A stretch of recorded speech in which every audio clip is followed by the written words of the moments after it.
Tinubu mai bakin magana ne, yau ba shi kare bane tare da mutane. hannuna akwai wasika, Gurin shugaban kasa za mu mika ne.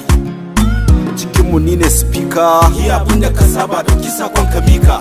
Ba mika sakon ba yayi sai mun aika, domin na ga tare da shi da wayan su mutane da ke toshe yadda zai san me ke damun mutane. Mugwayen fadawa idan duniya ne, sai kun mutu ne ma sannan za a kara birane. Ko za ku tafi da kudi lahira ne, in ba haka ba menene ribar cutar mutane? Shugaban kasa wannan aikin ka ne, in mutum daya ya cutu a kasa silar ka ne. Domin kai ka ce mana mu zabe ka, in ka ci zabe talakan kasa zai daina kuka. Talaka har kudaden kamfen suka baka, uba yakan yi gaba da dansa idan ya kika. Ka ci zabe muka fito maka barka, garin murnar ka ci ne wani ya kace mun kaka. Duk da haka mamana tana son ka, ka san me yasa sare da talaka yake maka. Karo na biyu muka kara zaben ka, saboda har yanzu kyakkyawan zato muke maka.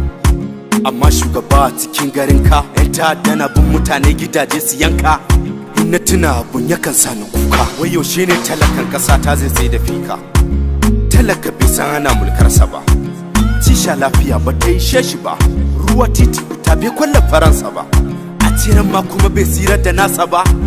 Muna so mu kwana gidajenmu, babu hali tsoro ya kame mu, domin ranan gaban idanunmu suka lalata kalle suka kace yan uwanmu. Yaya ake so mu yi da ranmu? Burin mu sare rai dukiyarmu, roko muke yi idan mun yi laifi a yafe mu, sako daga yaya zuwa gungubanmu. Don Allah dan annabi taimake mu, a taimake mu, don Allah a taimake mu.